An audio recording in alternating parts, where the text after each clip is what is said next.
Hey everyone, welcome back to Receipts Ready. This story absolutely broke me. So I found out my husband has been living a complete double life for 3 years. And the woman he's been with, she's been my closest friend this entire time. The same friend I've been crying to about my marriage problems. Let me back up because this is insane. I'm Sarah, I'm 32 and my husband Mike is 35. We've been married for 5 years. For the past 3 years, Mike has been going on these monthly business trips to Portland. Always the same story about client meetings and conferences. Meanwhile, I became really close with this woman Jessica who's 29. We met at a coffee shop near my work about 3 years ago. She was always so understanding when I'd vent about Mike being distant and traveling so much. She'd give me advice about marriage and tell me how lucky I was to have someone who worked so hard. But here's the thing that should have been a red flag. Jessica never talked much about her own love life. She'd always say she was seeing someone but it was complicated. When I'd ask for details, she'd change the subject. I thought she was just private. So, last month, everything started falling apart. Mike came back from one of his Portland trips acting super weird. He was jumpy and kept checking his phone. When I'd walk into a room, he'd quickly close whatever he was looking at. I did what I always did and called Jessica to vent. I told her I thought Mike might be cheating because he was being so sketchy. She got really quiet and then said maybe I was just being paranoid. She suggested I give him space and not snoop through his things. Looking back, she was literally protecting herself. But I couldn't shake the feeling something was wrong. 2 weeks ago, Mike said he had to go back to Portland for an emergency client issue. He'd be gone for 4 days instead of his usual 2. That night, I was feeling really lonely and anxious. I decided to surprise him by ordering food delivery to his hotel. I called the hotel he always stays at, the Grand Plaza downtown.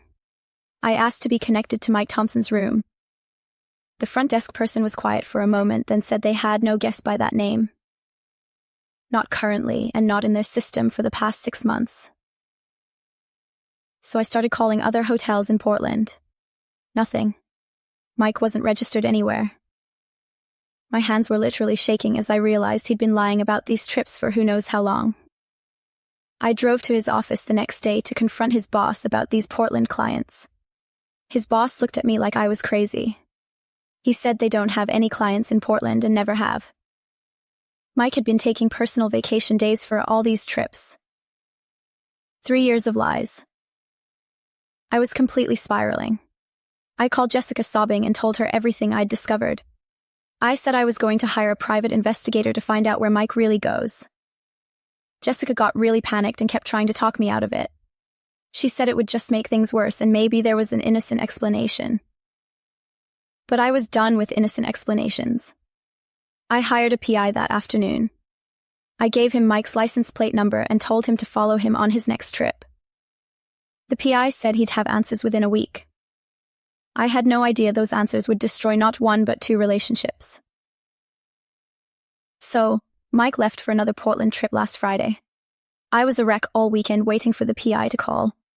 Jessica kept texting me asking if I was okay and if I'd heard anything yet. She seemed more anxious than I was. Monday morning, my phone rang. The PI said he had photos and we needed to meet. His voice sounded really serious. I met him at a diner an hour later and he handed me an envelope. He said I should prepare myself. The first photo showed Mike's car in the driveway of a suburban house not in Portland, but in Riverside, which is only 30 minutes from our house. The second photo showed Mike walking up to the front door with grocery bags, like he lived there. Then I saw the third photo. Mike was kissing someone on the front porch. It was Jessica. My Jessica. The woman I'd been confiding in about my marriage problems for 3 years. The woman who'd been comforting me while sleeping with my husband.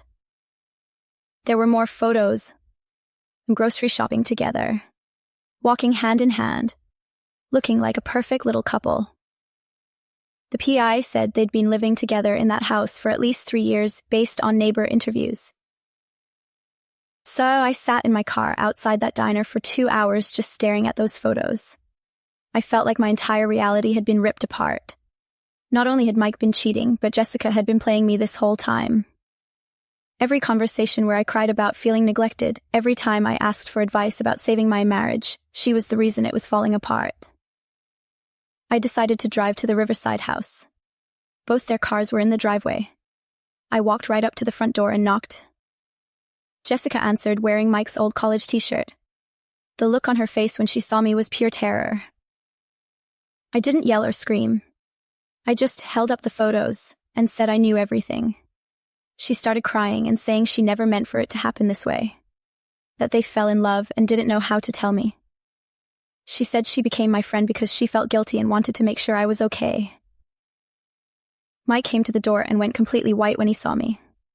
He started stammering about how he could explain everything. I told him there was nothing to explain. I'd seen enough. I said I wanted him to come home tonight and pack his things. Then I left without another word. So, that night, Mike came home and tried to justify everything. He said he and Jessica had a connection he'd never felt before. That he stayed married to me because he didn't want to hurt me. I told him that lying to me for 3 years while I blamed myself for our marriage problems was way more hurtful than just asking for a divorce. The worst part was realizing how Jessica had manipulated every conversation we'd had. When I'd say Mike seemed distant, she'd tell me to be more understanding of his work stress. When I'd suggest couples therapy, she'd say we just needed to communicate better on our own.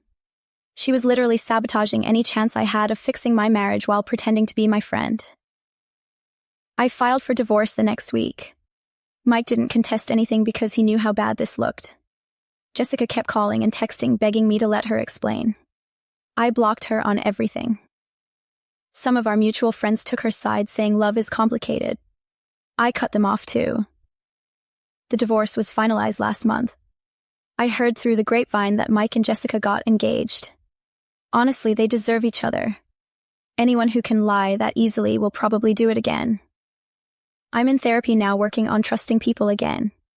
It's hard when the two people you trusted most betrayed you in the worst possible way. I cannot imagine the betrayal this woman felt. Having your husband cheat is awful enough, but to find out your best friend was the other woman and had been manipulating you the whole time. That's just evil. Let me know what you think in the comments below. Thanks for being here.